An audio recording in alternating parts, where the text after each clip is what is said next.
Alright guys, thanks for tuning in to iwC. I'll be your epic host and caster. Fitz here, and you guys are tuning in to iwC Clan League Week 2 Division A between Disturbed Minds versus Insanities Without Limits.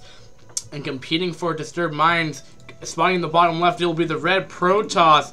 It will be Disturbed Minds WandS here, who was able to actually win a win this last VOD. Oh my goodness, I'm stumbling upon my own words here, and do not pay attention to my stupid iPhone going on and off. And spawning in the bottom right on Fighting Spirit, it'll be the Teal Zerg Finito, who was in a pretty good situation last game, but ultimately did lose. And just to talk about APMs of both these players here, Finito is going to be averaging 178 compared to the 220 of WandS here. And what I was seeing there is Finito, even though has has a lower APM in this game, but had to struggle utilizing his entire Hydra Force, maybe being a little distracted last game, but needs to really improve on that if they're going to want to capitalize on the fact to do any kind of damage. And it looks like we're going to be seeing a forward fast expand coming out of WandS like normal in a standard ZVP action. And the map is Fighting Spirit, and I hate this map, to be completely honest, to be completely frank with you guys. I hate this map, but it is the most commonly played and the most beloved map of Brood War to a lot of people. A lot of people love it. It's very, very balanced, I guess, as it has the, oh my goodness gracious, my phone is going ballistic here, and the stats prove it. It's like 50-50 for every single matchup, except for 100%, you know, TVT, PvP, and ZVZ, but you know, you get the idea. So the map, you have a pretty big main. You have a standard ramp here. Your natural isn't too difficult to go deal with, and your third is pretty easy to secure here as well, as because what will happen oftentimes is that people base until they feel comfortable going and moving out to this area over here, and then from this place, as long as they can secure their main army here, because you're not going to go and do a frontal engagement over here when their main army is over there. That's just going to be silly. So what a player often does is put their army here, and then put a couple of units over here, or, you know, buildings, supply depots, pylons, etc., and just wall that area off, and, you know, pretty standard. Then you can pretty much get your third. So you see a lot of 3-base Terran builds, but we're going to be seeing the risky third build most likely coming out of Finito here. If you guys weren't paying attention, I tried to get all the action in the game, but we did see a pylon going down, which did get ultimately canceled by WandS here, and it's just trying to delay this natural for that much longer. But, you know, in response, he just took the third that he wanted to anyway. But also, just one last thing to really know about the geography of this map. Most likely, I think he went pool before hatch, actually, this game. Finito went for a different opening that game. But, you know, it kind of forced that scene to be on him anyway, just because he couldn't get out of his natural that fast. But due to the position, most likely the Zerg will never take this expand, at least to the very late game, just because the Protoss, literally all they have to do is, like, run across right here, and then they're, like, right at the base. I mean, like, literally speaking, there's, like, right next to the base. So you'd be expanding to your opponent. I mean, unlike the Protoss, it's just like, oh yeah, I can take my third because I'm taking, which would be very easy for. So, somewhat Zerg's add a little bit of a disadvantage here. You know, it's always been a problem with this map, at least in my opinion. I think it should be a little bit more well-structured to stop that. But, you know, it makes it a little bit more interesting. But we could be seeing, now, I'll be interested what Finito's going to go, if he's going to go Spire or Hydra first. If he's going to go Hydra down first, then most likely means he's going to try to do a Hydra bust after 5. It's pretty much how it goes. That you put down a Hydra den probably around now before layer starts, so you can start getting the upgrades going. But sometimes I've seen it right when layer finishes. I don't know why that is, but layer will start. But it's probably looking like we're going to be seeing Spire first. And, you know, Finito win that last game, and we'll see if it works this game. We shall see. And that probe is just being a little pesky over there. Probably will fall eventually. Nice, just using the links to clean that up as well. Now this third is starting to be operational, and are we going to be seeing the +1? We did not see +1 last game, I don't think, from the initial push, but we did see that eventually happen. And we're going to be seeing Cybercore, and we're probably going to be seeing Stargate. Maybe I take that back. What did you just put down? I think we're probably going to be seeing Stargate. It's probably saving up for it right now. I'll try to figure out the timing for this. 4 minutes-ish, 4:30, 4:45, 4:40.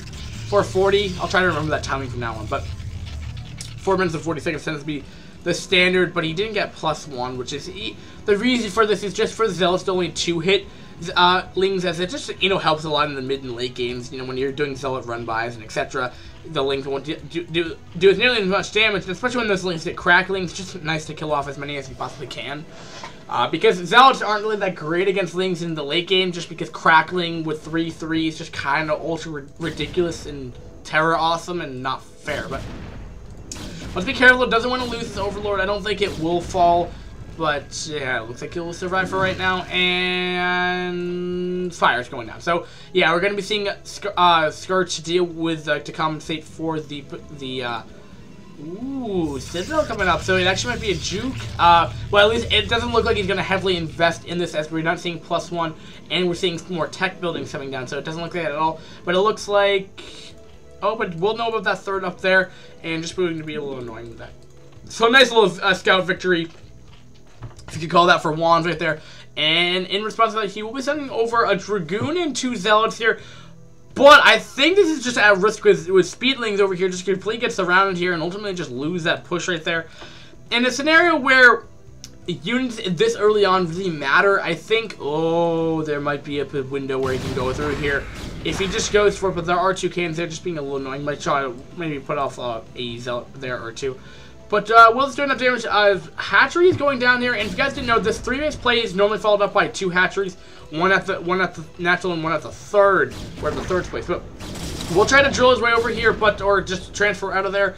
And surprisingly, this has done a significant amount of damage on Finito right here, and I don't really get how this works. And what does Finito have left right here? He literally is not really doesn't have much.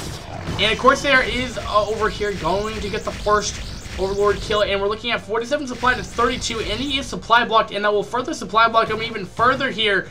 And this is what I was talking about. This is what standard ZVP is like. This will stop any kind of Hydra bust that would eventually start coming here when the Zerg could be off maybe potentially 45 supply at this point in time, what have you. But, he really can't produce anything but Lings and drones at this point in time, and there goes down the Hydra Den. So, we'll have to see, though. I mean, we're also seeing right here that the main army of WandS isn't, super powerful, but that's soon to be very, very wrong when he's getting a pretty fast archives, and he was going fast, fast speedling, and he will be seeing this, and he will be seeing kind of the upgrade here. He does have a window of opportunity here to produce, like, mass Hydra and potentially break down this front door. That could be a very possible solution here, but there are quite a few Zealots here, and he got a quick, at least a little, seems a little quick speed lot, so might prove to be a little annoying here. But I think he might have a window to do some damage here, but looks like he's actually being a little bit more defensive, just by the sunken right here. Just might be telling me that, and not utilizing these larvae here, or larvas, whatever plural form of larva is, but or if it's just plural by its own self, you guys get what I'm saying. He's not utilizing that larva right now. And are we seeing upgrades? We are going to be seeing Speed Hydra coming up as well, and more drones. So interesting. In a situation where his opponent's going to be pushing out right now, why would you drone? But just something that I would say, but he will be coming across the map here. Now, it looks like he's going to be targeting the third here. There is semi-decent SimCity here. Might want to even put down another Evo chamber, or put another sunken up there, but probably be better off to put another Hydrogen over there. But Hydrogen, Evo chamber, what have you, but +1 will not be kicking in by these Hydra, and it's going to be very, will these Zealots be able to guarantee damage? They will be start target fighting the Sunkens here, and that third Sunken is not going to be done here, and that Sunken will fall, but we're giving enough time for, and I don't know, things are looking kind of grim for Finito right here, and I don't really see what he can do at this situation right now.